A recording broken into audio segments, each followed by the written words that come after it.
ঘুরতে যাওয়ার কথা উঠলেই অধিকাংশ ভ্রমণপ্রিয় বাঙালির মাথায় প্রথম যে দুটো অপশন আসে তা হলো পাহাড় বা সমুদ্র। আর সেই পাহাড় সমুদ্রকে ঘিরেই যে শব্দটা মধ্যবিত্ত বাঙালির কাছে ভীষণ জনপ্রিয় তা হলো দীপুদা, অর্থাৎ দীঘা, পুরী, দার্জিলিং। তবে এই দীঘা, পুরী, দার্জিলিং ছাড়াও ভারতের বিভিন্ন প্রান্তে ছড়িয়ে আছে অফুরন্ত প্রাকৃতিক সৌন্দর্য। আর সেই প্রকৃতির টানেই গত 31শে মার্চ সপরিবারে বাবাকে সাথে নিয়ে ব্যাগপত্র গুটিয়ে শিয়ালদহ জংশন থেকে রাত 10টা 15 দার্জিলিং মেলে চড়ে আমরা রওনা দিয়েছিলাম সিকিমের উদ্দেশ্যে।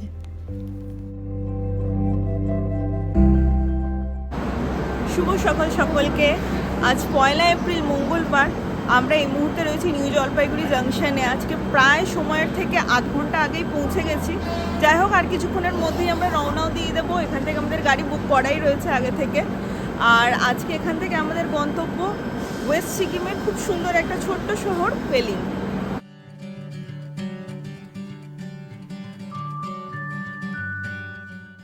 সিকিম ভারতবর্ষের উত্তর পূর্ব দিকে অবস্থিত দ্বিতীয় ক্ষুদ্রতম একটি রাজ্য, যার আয়তন প্রায় 7096 বর্গ কিলোমিটার। এই ছোট্ট রাজ্য সিকিমে রয়েছে সর্বসাকুল্যে 6টি জেলা, যার মধ্যে আজ আমরা যাচ্ছি পশ্চিম সিকিম বা গিয়ালসিং ডিস্ট্রিক্টে অবস্থিত একটি ছোট্ট শহর পেলিংয়ে। নিউ জলপাইগুড়ি স্টেশন থেকে প্রায় 132 কিলোমিটার দূরে অবস্থিত এই পেলিং শহরে সড়কপথে পৌঁছাতে সময় লেগে যায় প্রায় 5 ঘন্টা বা তারও বেশি।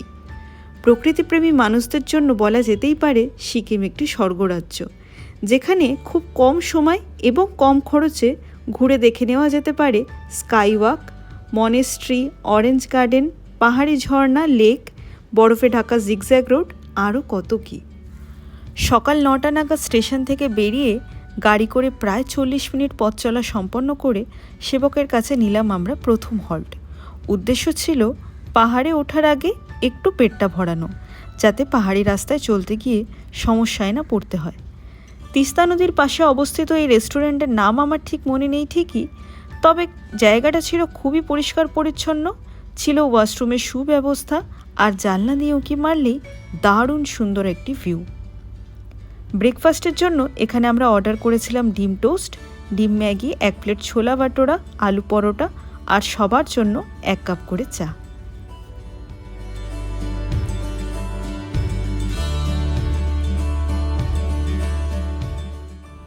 খাওয়া দাওয়া শেষ করে আবারও পথ চলা শুরু হতেই 5 মিনিটের মধ্যে ঢুকে পড়লাম আমরা পাহাড়ি রাস্তায়।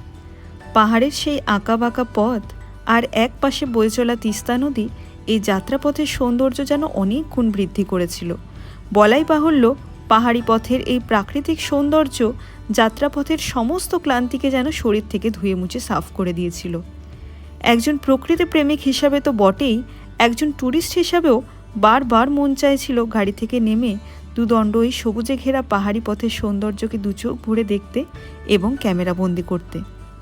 যেমনটা তোমাদের শুরুতেই বলেছিলাম যে এই ট্রিপে আমাদের গাড়ি আগে থেকেই বুক করা ছিল। সিকিমেরই এক ট্রাভেল সংস্থা এশিয়ান ট্রাভেলসের সাথে কথা বলে আমরা এই পুরো ট্রিপের জন্য গাড়ি বুক করেছিলাম, আর সেই কথা মতোই সুদূর গ্যাংটক থেকে এই গাড়ি আজ নিউ জলপাইগুড়ি স্টেশনে এসেছিল আমাদেরকে পিক আপ করতে।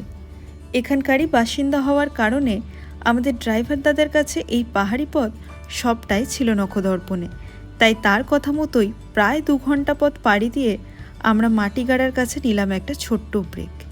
পাহাড়ে চলার পথে এমন ছোট্ট ছোট্ট অনেক সুন্দর সুন্দর ভিউ পয়েন্ট দেখা যায়, যার মধ্যে এটি ছিল এক মনোমুগ্ধকর ভিউ পয়েন্ট।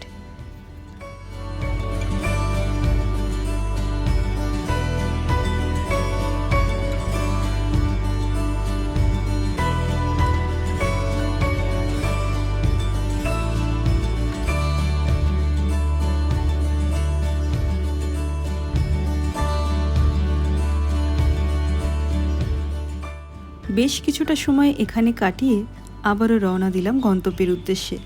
দুপাশে ছোট বড় মাঝারি আকৃতির অসংখ্য পাহাড় আর মাঝ দিয়ে এঁকে বেঁকে বয়ে চলা তিস্তা নদী, সব মিলিয়ে এই NH10 সিকিম হাইওয়ে ধরে আমাদের আজকের যাত্রা ছিল সুপারহিট।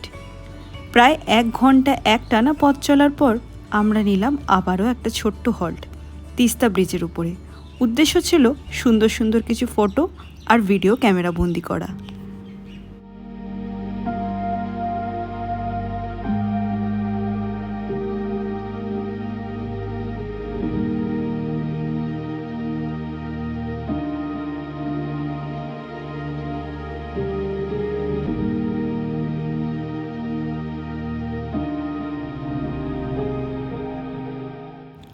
এই তিস্তা ব্রিজের অদূরে প্রায় 30 মিনিট দূরত্বেই রয়েছে মেল্লি তিস্তা ব্রিজ, যা পশ্চিমবঙ্গ এবং সিকিমের মধ্যে যোগসূত্র স্থাপন করে। সাউথ বা ওয়েস্ট সিকিমে যাওয়ার জন্য পার হতে হয় এখানেরই এই সিকিম চেকপোস্ট। আর সেই রাস্তাতেই পড়ে ত্রিবেণী নামক এই জায়গাটি, যেখানে 2 মিনিটের জন্য ছোট্ট বিরতি নিয়ে দেখে নেওয়া যেতেই পারে তিস্তা এবং রঙ্গিত নদীর সুন্দর একটা কনফ্লুয়েন্স। এখানকার স্থানীয় মানুষদের মতে এই তিস্তা হলো মেল রিভার আর রঙ্গিত হলো ফিমেল রিভার। সিকিমের চেকপোস্ট পার হয়ে আরও কিছুটা পথ অতিক্রম করে মেল্লি জোরথাং রোডের ধারে একটা ছোট্ট সুন্দর ক্যাফে দেখে নিলাম আমরা চায়ের বিরতি। তিস্তা এবং রঙ্গিত নদীর সঙ্গমে অবস্থিত এই কনফ্লুয়েন্স ক্যাফে বাইরে থেকে যতটা সুন্দর দেখতে ছিল, ভেতর থেকেও ছিল ততটাই পরিষ্কার পরিচ্ছন্ন এবং সাজানো গোছানো। চা, কফি, হালকা স্ন্যাক্স থেকে শুরু করে মেন কোর্স, ডেজার্ট এবং বিভিন্ন রকমের সফট ও হার্ড ড্রিঙ্কসের অপশন ছিল তাদের মেনুতে। দুপুরের খাওয়া দাওয়াটা পেলিংয়ের কাছাকাছি পৌঁছেই সারবো এমনটাই মনস্থির করে দিয়েছিলাম শুধু চা, কফি আর জুসের অর্ডার। তবে এই ক্যাফের বেস্ট পার্ট ছিল খাবারের টেবিলে বসে চায়ের কাপে চুমুক দিতে দিতে অদূরে পাহাড় আর তিস্তা রঙ্গিত নদীর দারুণ সুন্দর একটা ভিউ এনজয় করা।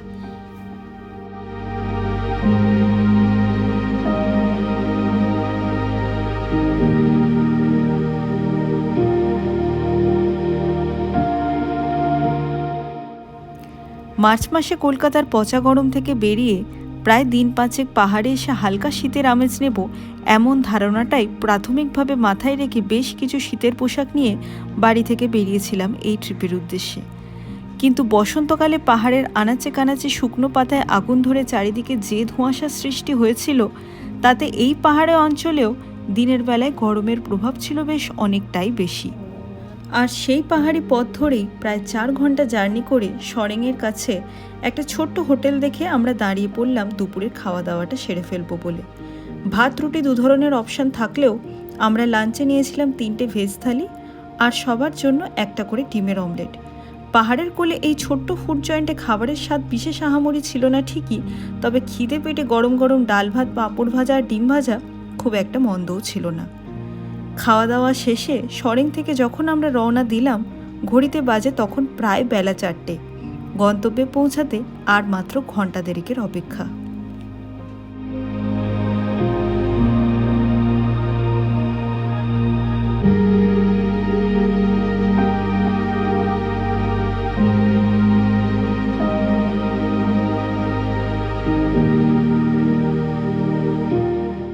আপার আর লোয়ার পেলিং মেলালে বিভিন্ন রেঞ্জের হোটেল, রিসর্ট এবং হোমস্টে রয়েছে প্রায় শতাধিক।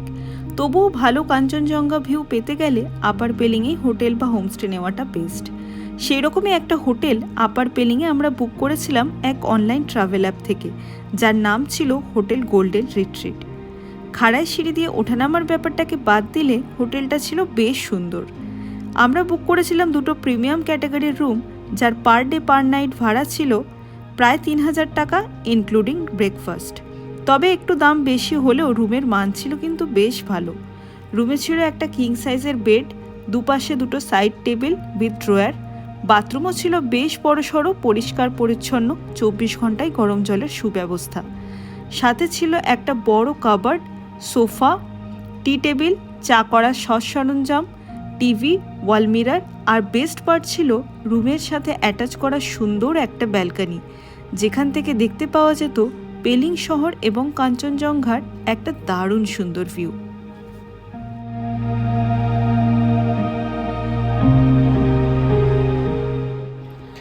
সন্ধে প্রায় 6:30 মতো বাজে এখন। এখানে অন্ধকার নেমেই এসছে। আর টেম্পারেচার চেক করছিলাম, কলকাতায় দেখাচ্ছে এখন 31 ডিগ্রি, তবে পেলিংয়ে এখন ওয়েদার রিপোর্ট বলছে যে এখানে 17 ডিগ্রি মতো রয়েছে। ঠান্ডা যে খুব বিশাল সেরকম নয়, তবে ঠান্ডা আছে, আর রাত্রের দিকে আরও বাড়বে। তো যাই হোক, আপাতত আজকে আর কিছু করণীয় নেই, আজকে আমরা রুমেই থাকবো। প্রায় 22 ঘন্টা জার্নি করেছি গতকাল থেকে, তো প্রচণ্ড টায়ার্ড। এখন ফ্রেশ হব, রেস্ট নেব, আর এতে নিজস্ব রেস্টুরেন্ট আছে, সেখান থেকেই রাত্রে কিছু ডিনার আনিয়ে খেয়ে নেব। আগামীকাল প্ল্যান আছে সকাল থেকে উঠে আমাদের একটা ফুল ডে সাইট সিন করার, যেখানে আমরা 4 থেকে 5টা সাইট কভার করব। এবার সেটা ডিপেন্ড করছে কালকে সকাল থেকে কীরকম ওয়েদার থাকে তার উপরে। তো যাই হোক, কালকের পুরো যে ডে ট্রিপটা রয়েছে সেটা নেক্সট ভিডিওতে তোমাদের সাথে শেয়ার করব, যতটা যা করতে পারবো। আজকের ভিডিওটা এই অবধি রাখছি, বিশেষ আর কিছু দেখানোর নেই। তো ভিডিওটা কেমন লাগলো অবশ্যই কমেন্টে জানিও, ভালো লেগে থাকলে একটা লাইক করে দিও, আর চ্যানেলে নতুন হলে অবশ্যই ছেড়ে যাওয়ার আগে চ্যানেলটাকে সাবস্ক্রাইব করো, আমার পাশে থেকো। দেখা হবে নেক্সট ভিডিওতে, বাই।